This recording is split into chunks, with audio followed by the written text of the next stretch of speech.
Alright, we are back with Judge WJ Handy Dad, Fleet Manager. In today's episode, I have our city police car here.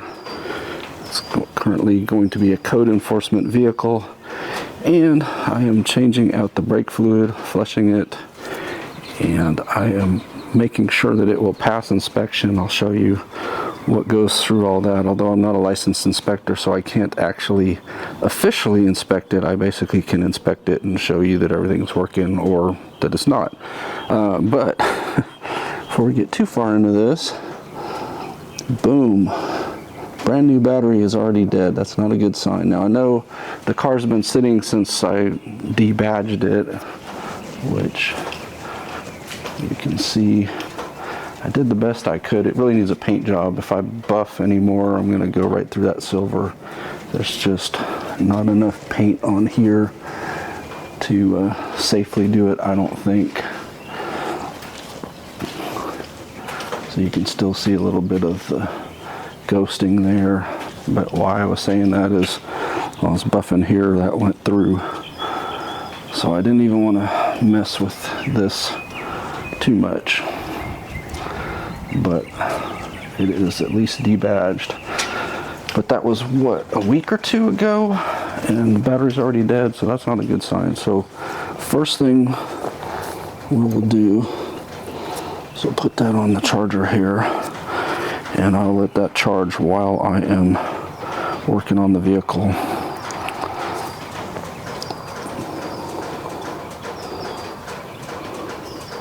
So we're pulling 2 amps. But it's not a very nice sign that it's struggling to get back up to 12. So hopefully there's not a terrible drain somewhere in here. You know, unfortunately there's a bunch of wires, and since I didn't do any of them and haven't checked any of them, God only knows where they go, if they're hooked up to things that are just drawing power or whatever. Anyway, for now, I'll get to my first priority, which is the brake fluid. You see it is pretty much black. We have brake light and ABS light on. In the other car, changing the brake fluid took those warning lights away. So hopefully we'll do the same in this one. If not, we'll track it down a little more and see what the problem is. And now it's not showing. But it was like 4,000 idle hours. Okay, seriously, it was just on. Well, I'm sure it will come back on because, like I said, it was on when I drove up. So it's obviously at that shaky stage where you just hit a bump just right and it goes on or off.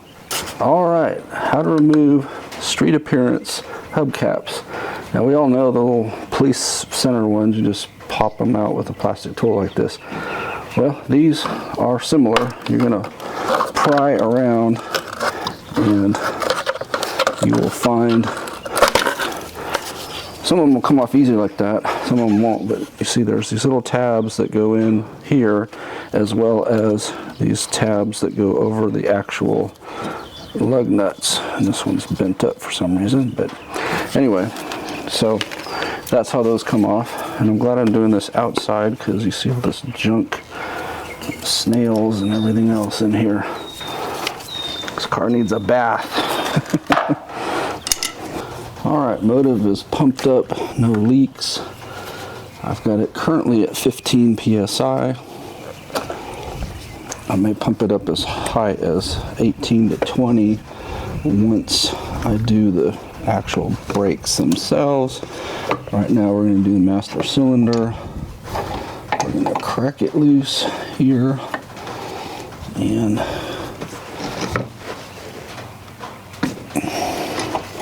hopefully we will see a bunch of air and then eventually clean fluid coming out thanks to the motive pump.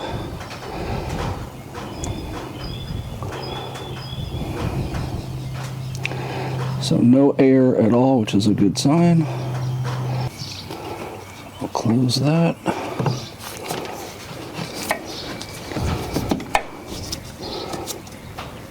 And then pinch this off and let that drain into there. So you do not want to get brake fluid on anything. That's tight. Make sure you always replace the rubber cap. And we'll go, it's passenger rear, driver rear, passenger front, driver front. Alright, passenger rear, we may go as much as a half a bottle here. This is by far the longest one. Start by just cracking it a little bit loose, because usually they're on pretty tight. And then hook up our air hose, and then finally loosen it enough for it to flow. And we'll just watch it. It will flow out. Any air bubbles will come out, hopefully, if there's any air in the system it's not stuck in the ABS. And we're just watching this to go from dark to light. Like I said, it's typically about a half a bottle.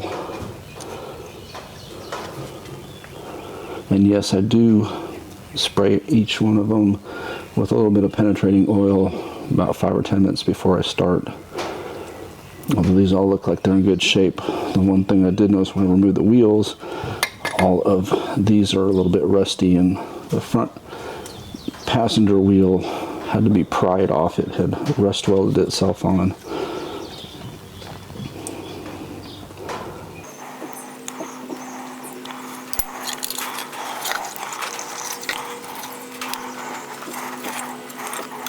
That's one nice thing, the Motive bottle has a self-contained hanger, and it looks like we're already pretty clear. I'm gonna go check the air pressure up front, make sure.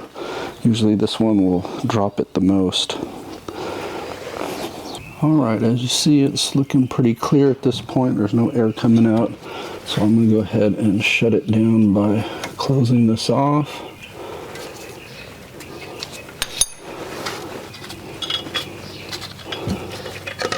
And then, well, that wasn't what I normally do. What I normally do is pinch it off and let it drain in here instead of flinging itself all over, but is what it is. Then always tighten those up fully, the rubber cap back on. Go to the next wheel, which in this case is the driver's rear. This is exactly the same. I'll crack it loose.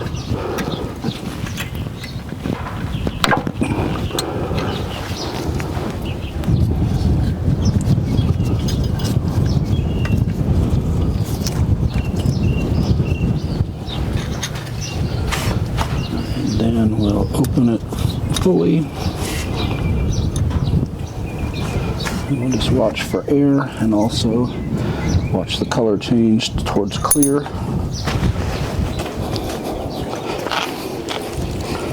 And it's already looking pretty clear. I'll let it run for just a second longer. Again, I'm not seeing any air, which is good. So we'll close that off. And then this time, hopefully, I will do this right. Hopefully it will not shoot off of there.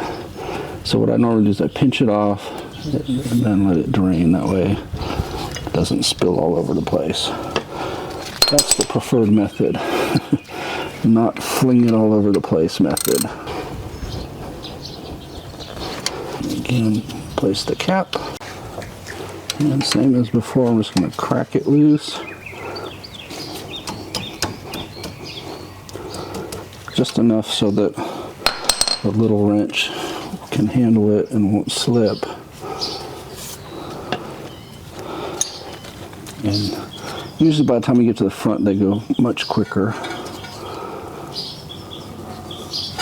So we see no air, or little teeny tiny air bubbles came out on that one.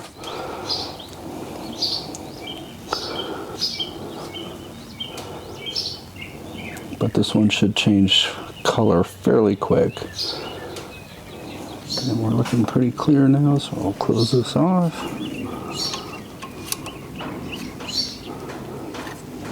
And then pinch and let it drain in. And then we'll tighten this. and replace the cap. And this one usually goes very quickly. Same process, crack it loose.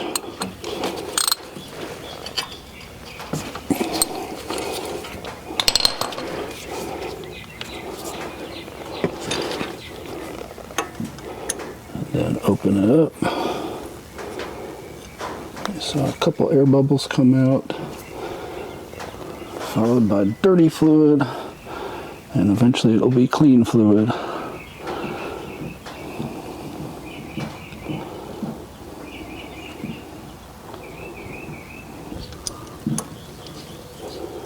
And I gotta stop and empty my bottle.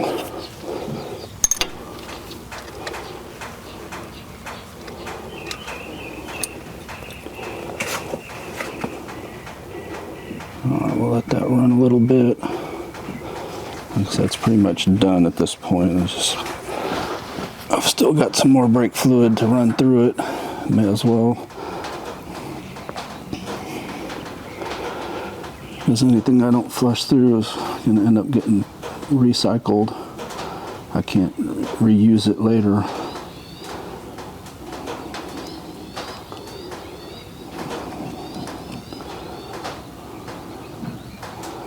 So that's looking pretty clear at this point.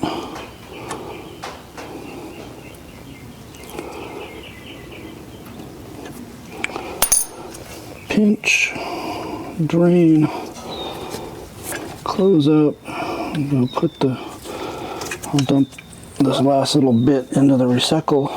Always remember to give that a good tightening and replace the cap. Now to deal with this, the first thing you got to do is let the air pressure out of here by loosening the cap. And when you do, you'll watch a lot of this fluid will get sucked back into the main bottle.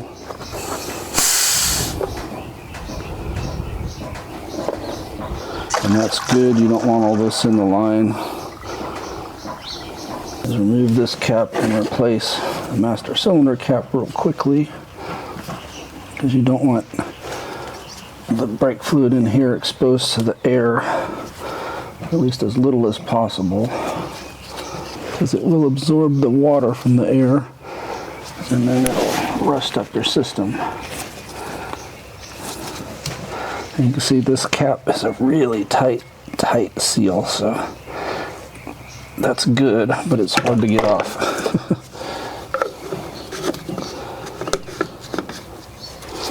I usually want to totally drain the hose into the bottle, so I'll let gravity do that for me.